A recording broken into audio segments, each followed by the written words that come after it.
Sloveniyadayıq, Vitovli kəndində. Sovet İttifaqı qəhrəmanı Azərbaycanlı Mehdi Hüseynzadənin Almanlar tərəfindən vurulduğu kənddəyik. Mehdinin partizanlıq illərində yaşadığı həyətə yaxınlaşıram və onun vurulduğu yeri sizə göstərəcəm indi.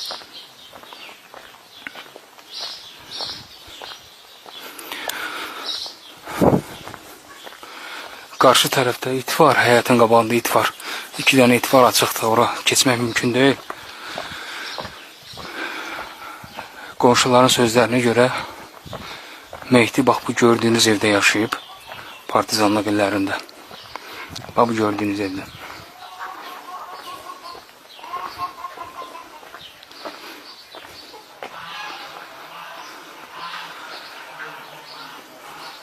Burada güllə yerlərdə. Deyirsən güllə yerlərdə, amma yox, oxşamır. Buradan dağa cığır var.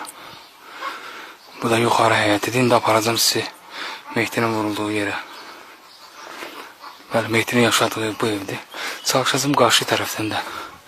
Çəkim, amma qarşı tərəfdən yəni it imkan vermədi. 2 dəfə yoxladım, getməyə alınmadı. İndi Mehdinin vurulduğu yerə qalxırıq.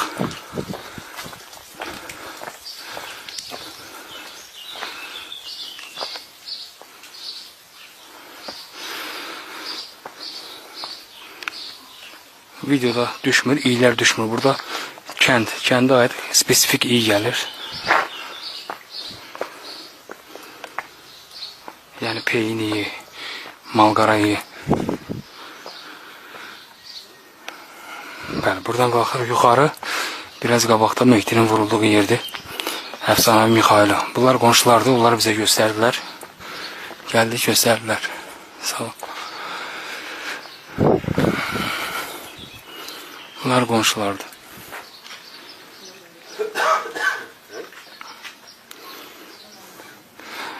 Bəli, qarşıda Mehdinin vurulduğu yeri görürsünüz.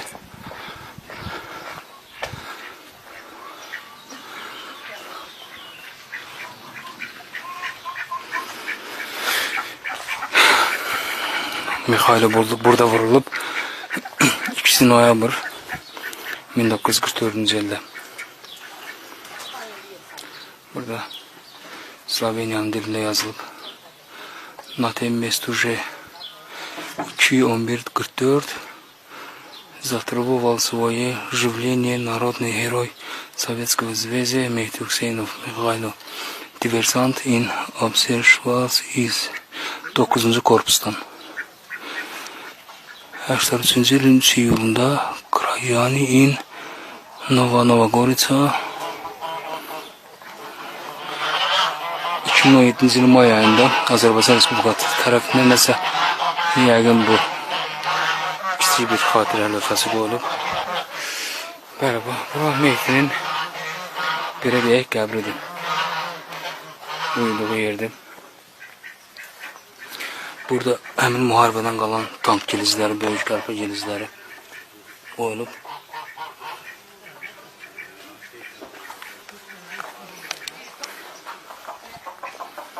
Bəli, döyüşərək burada ölüb Mehdi. Bu da həmin həyətdir. Buradan görünür Mehdinin yaşadığı ev.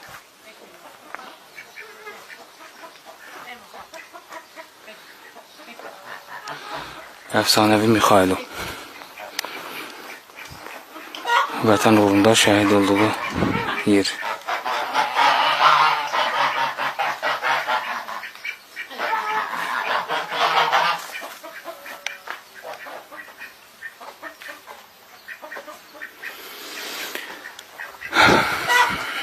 Bir fəxr hissidir. Mən də fəxr edirəm. Gəldim bir Azərbaycanlı kimi. Mənim də bir borcumdur gəlim Mixailonun məzarını ziyarət eləmək. Çoxdan ki arzum idi. Bir dəfə olmuştum Xorvatiyada, o vaxt gələ bilmədim. İndi olduğumuz yerdən təxminən 120 kilometr məsafədir. Pərvin həkimlə gəldik, ziyarət elədik. Sağ olsun, Pərvin həkim də əziyyət çəkdi bütün yolu. Belə. Allah rəhmət eləsin.